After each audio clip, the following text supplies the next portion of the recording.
दूंगा जसवंत जी का। जसवंत भैया, जसवंत भाई साहब ने बहुत योजना के साथ इस काम को आगे बढ़ाने में सहयोग किया है। और इस संबंध में जब योगी जी ने अच्छी खासी धनराशि हर छात्रावास के लिए स्वीकृत की, तो प्रश्न ये उठा कि काम की गुणवत्ता अच्छी होगी या नहीं होगी, पूरा पैसा जमीन पे लगेगा या नहीं लगेगा। तो मुझे लगा मुझे जाकर के सब कुछ स्वयं चेक करना चाहिए, लेकिन ऐसा संभव ही नहीं है कि मैं सब कुछ स्वयं चेक करता रहूं। तो एक बहुत अच्छा सुझाव आया और उसके तहत निगरानी समिति एक बनाई गई, जिसके मंडलवार सदस्य बनाए गए। जसवंत जी को मुरादाबाद और मेरठ मंडल की जिम्मेदारी दी गई है। बाकी और भी हमारे साथी हैं जो इस काम को कर रहे हैं। आपसे बच्चों से कई बार वीडियो कॉन्फ्रेंस पे, वीडियो कॉल पे मेरी बातचीत हुई। वीडियो कॉल अच्छा है, लेकिन आमने सामने बात करना बहुत ज़्यादा अच्छा है। तो आज आपके साथ में आकर के बात करने का मौका मिल रहा है, मेरे लिए बहुत खुशी की बात है।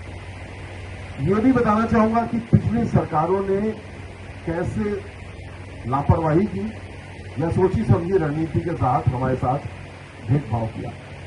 हमारे ऐसे 261 छात्रावास पूरे उत्तर प्रदेश में है। जब सरकार कोई बिल्डिंग बनाती है तो उसके मरम्मत का भी प्रबंध करती है। क्या आप विश्वास करेंगे, जो हमारे छात्रावासों के मरम्मत का बजटरी हेड बोलते हैं, मतलब खाता, वो बजटरी हेड ही पिछली सरकारों ने कभी भी नहीं खोला। मतलब या तो भूल गए या इस बात से मतलब ही नहीं है कि हमारा छात्रावास है तो उसकी टोटी भी खराब होगी, उसका शीशा भी टूटेगा, साल में एक बार मरम्मत भी होगी, और एक पैसा दिया ही नहीं। जो कुछ कभी हुआ, रितेश भैया जैसे किसी विधायक ने विधायक निधि से खर्च कर दिया, किसी अच्छे डीएम ने क्रिटिकल गैप से कर दिया, सरकार की तरफ से एक भी पैसा हमारे छात्रावासों के लिए नहीं आया।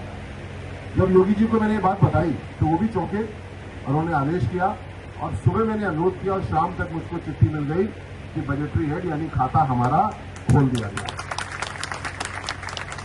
पिछले साल 100 करोड़ की धनराशि हमारे छात्रावासों और विद्यालय के मरम्मत के लिए हम लोग को मिली, जिससे ये काम हुआ।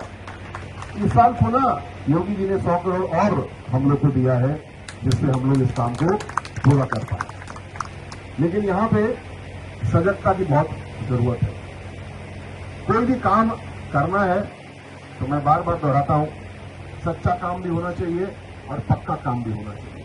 सच्चा काम मतलब जो पैसा अगर 50 लाख रुपए लगना है तो पूरा 50 लाख ईमानदारी के साथ में लगना है। अगर सबने अपना अपना कमीशन उसमें काटना शुरू कर दिया तो क्या काम अच्छा हो सकता है? संभव ही नहीं है। तो सबसे पहले किसी प्रकार की कोई बेईमानी, किसी प्रकार की कोई कमीशन खोरी बिल्कुल बंद। जो पैसा आया वो पूरा पैसा हमारे काम में लगेगा। वो पैसा कहां से आया है? हमने आपने टैक्स दिया, हमारा पैसा है। इसका जो व्यय है वो भी पारदर्शी तरीके से हो, ये जिम्मेदारी भी हमारी है और इसी के लिए सजगता के साथ काम करना जरूरी है। दूसरी बात ये भी